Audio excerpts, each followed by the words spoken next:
So if I could get you to start off, could you introduce yourself and what you get up to? Hi there. I am Angela Schneider, and I am based in Spokane, Washington, in the United States. I am a professional dog photographer, and although I was a sports writer when I was a child and thought that was the best job possible, this is the best job possible. Wow, I love it.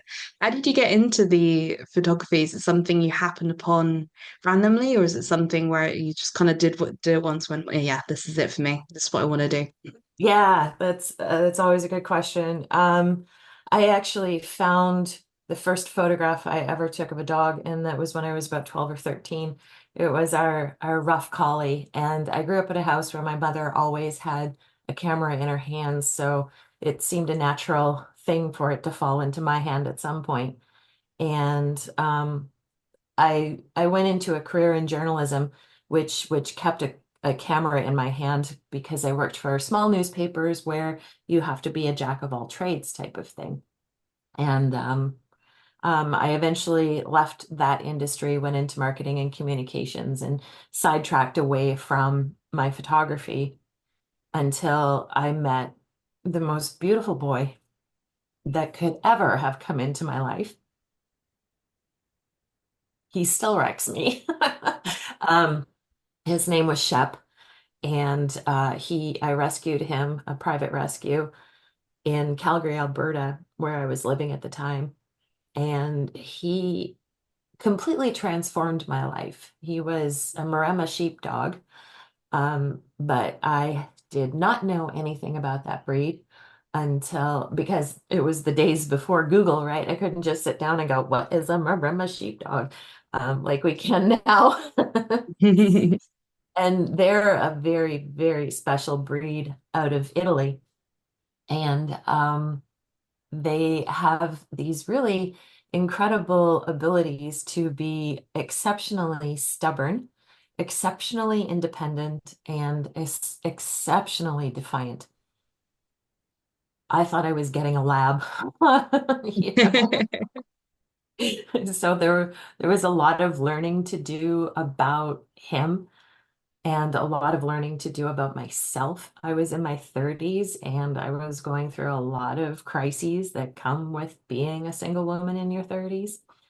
And yeah, so he taught me that I was okay just being me, that I was trying to bend and shape and make myself into somebody that everybody else wanted me to be. But all I needed to be was me for him. And we found adventure, hiking in the Rocky Mountains, and he taught me patience, and he taught me to shake things off when they were starting to get hard. And there's so much that our dogs can teach us if we just open ourselves up to it, right? Um, and so I was hiking one day in the Rocky Mountains, the most beautiful place in the world, with the most beautiful dog in the world. And I realized I didn't have a camera in my hand. I was like, oh, that's not right. I need to be taking pictures of this. I'm a journalist. I'm a historian. I'm a storyteller. I need to be telling these stories about our adventures. And so I went out that Christmas with my Christmas bonus and bought myself my first digital DSLR. And it just kind of grew from there. And it was when blogging was starting to take off. And the first Instagram post I ever posted back in 2012 was of Shep. And I just used my camera to tell our stories together. And um, then he died on August 20th, 2014, 2 days after my 43rd birthday. And it was so hard. It was so hard. And um, I found myself wanting to look at pictures of him and me together. And all I had were selfies, just stupid, crappy selfies, especially because cell phones weren't any good back then. Um, Mm. and so I, I hung around with other photographers in Calgary, and they started sending me these little snapshots that they took of me and Shep together. And I was like, those are so perfect, right? They Mm. weren't good. They weren't great portraits of us, but oh, they were just so perfect to have. And I promised his spirit that I would try to make sure that didn't happen again or for anybody else that I love. Mm. So I started get trying to get better at taking pictures of dogs and people with their dogs. Then I found out it's an actual business that you can do. And I was like, oh, okay. That sounds fun. Um, and through all of that, I met my now husband. He moved me down from Canada to the United States, and one blip of a marketing and communications job that just was not good. Um, Here I am today, 8 years into my dog photography business, and um, I very quickly saw that 1/3 of my clients were coming to me because their dog was dying. Mm. Their dog was either really advanced in age or they had um, come they had received a dire diagnosis from their vet. And so I was like, oh, well, here I am. I understand what they're going through because I've been there, but how can I help them in this time? So I started reading about pet loss grief and anticipatory grief, um, and just trying to understand it a little bit better to help my clients, but also help myself. And then January of 2022, my mom died. And she and I had um, one of those complex mother-daughter relationships. Yeah. Yeah, we couldn't be in the same room for a very long time. Um, and I I was just like, I I I gotta figure, I I gotta fix my shit. I have a lot of shit here, right? I have a whole set of baggage, Samsonite baggage, just that I carry around every day, Mm. and as many of us do. But yeah, so I threw myself into learning a lot about grief, and I took a lot of courses, but I wanted to stay focused on the pet aspect of it, which is actually a way to honor my mother because were it not for her, there wouldn't have been dogs in our house too. Mm. So um, I grew up loving dogs and cameras because of her. So yeah, and then so I took what I did and I developed a course to teach other pet photographers around the world how they can be better support for their clients who come to them for end of life sessions. And so I've graduated, I think, about 25 professional pet photographers around the world.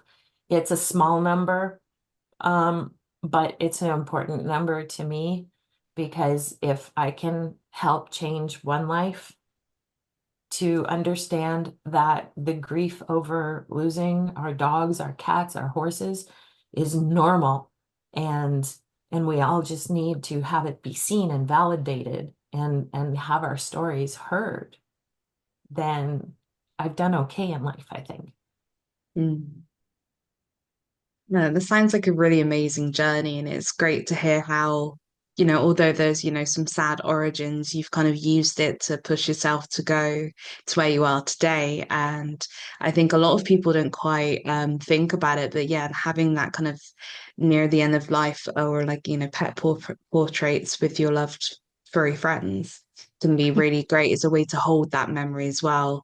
And obviously, when you do feel nostalgic or sad, whatever, you do have those memories there. Like I mean, you can physically have it there or like digitally on your phone or whatever. And I think some people forget that sometimes I think they need to do that as well. Yeah, um I adhere to the continuing bonds theory, which Dennis Class defined some decades ago, in that our memories are what bring us comfort and solace because they keep the the loved one alive in our hearts. Mm, They keep them alive around us. And um and a big part of that for me is the photography aspect, because what better way to keep those memories with you is to have real actual evidence of those memories in front of yeah. you in a photo album or a bunch of prints or something. That sounds absolutely amazing. I know obviously you're not an expert personally on pet grief, but obviously you've probably seen clients and you've, kind of learned bits here and there. What would you recommend for maybe anyone who maybe might be anticipating that, they're going to have to start grieving at some point or are going for it? Like what things could you recommend or steps to take? Because obviously, grief is a process and it can't just be over in like one day. But obviously hearing from other people is always beneficial to everybody. Yeah, I actually don't believe grief is ever over. It becomes a part of us that we Mm, just live with, because I'm never going to stop missing Shep. I won't. I, you know, Bella, the beauty in the photos behind me, um, she's his successor. She's coming up on 10, and I recognize myself now that I am very much in the stages of anticipatory grief as I see her age and slow down. mm, Uh, but where was I going with that? Uh-oh. Um, yeah, I just, no matter how close I am with her,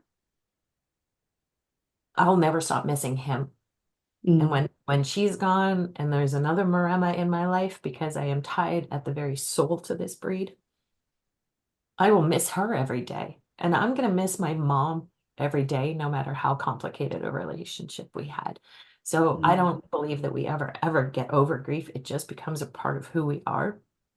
Um, but um, I guess if I am a certified pet loss grief companion through the Two Hearts Pet Loss Center here in the States. And for me, I think one of the most important things to do is, if we are coming to the end of our pets' lives, whether it's through age or um, a diagnosis, do all the things, mm. right? It's like that movie, The Bucket List, with the two old white guys who, I can't remember their names.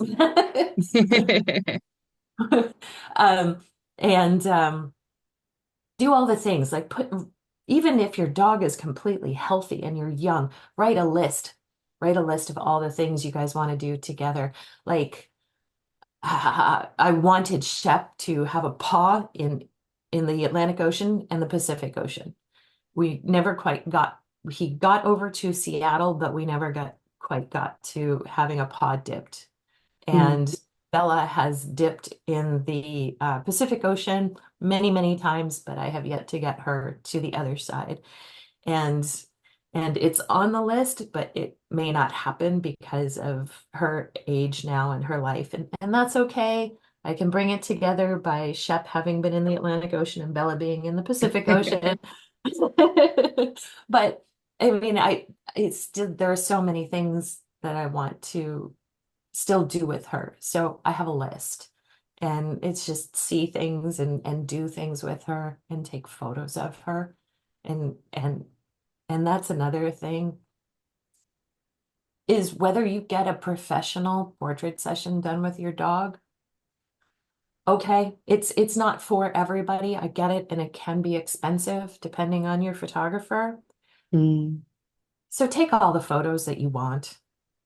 Bore the hell out of your friends by scrolling through your phone and going, look at what we did this weekend. Look at what we did, because they're sticking you with their photos of their crotch goblins, right? They're showing you all the things that their kids did, right? And oh, look, Susie just graduated from kindergarten. And you're like, okay, well, Bella just hiked 10 miles. I win. Take all the photos. Make sure you get video of your dog barking, get video of your dog snoring, your cat mewing, whatever. Get video of it because the sound is important too. Mm, Right? When it, for the longest time, I could not look at videos or photos of Shep without turning into an absolute puddle on the floor. mm. Um, but today I go back and I play a couple of those crappy old videos from my old phones, and I love the sound of his voice.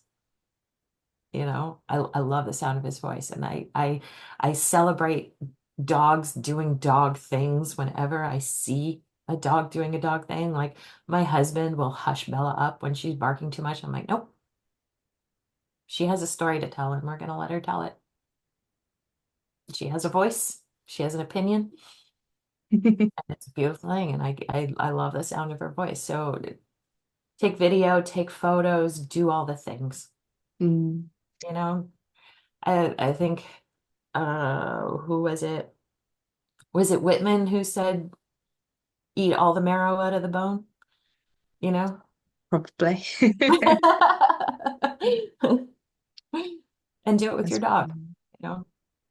Yeah, I think some people tend to forget, or don't know whether you're pet owner or not, is sometimes forget that they are very much a part of your family and you do have such a deep relationship with the pets as well. So, I think it sounds very silly to even say this, but like, remember, don't feel silly for grieving your pet, because at the end of the day, they are very much a part of your family unit, no matter what kind of size or, how it all works, even if it's just you and the pet, it's something that you need to remind yourself. And it's also really important, obviously, to make those memories, like you were saying, because yeah, you are going to miss them as if they were like another family member who had passed away. You've got to make those memories, make them count.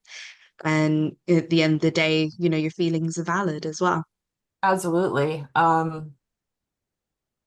There's there's a type of grief called disenfranchised grief. Mm, And it's it's basically um what we're feeling is not validated by the rest of society.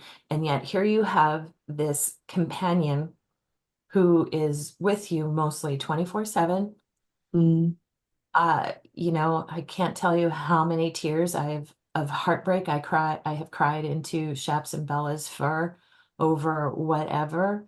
They are our support networks, they are our sounding boards. They, they listen to us without judgment.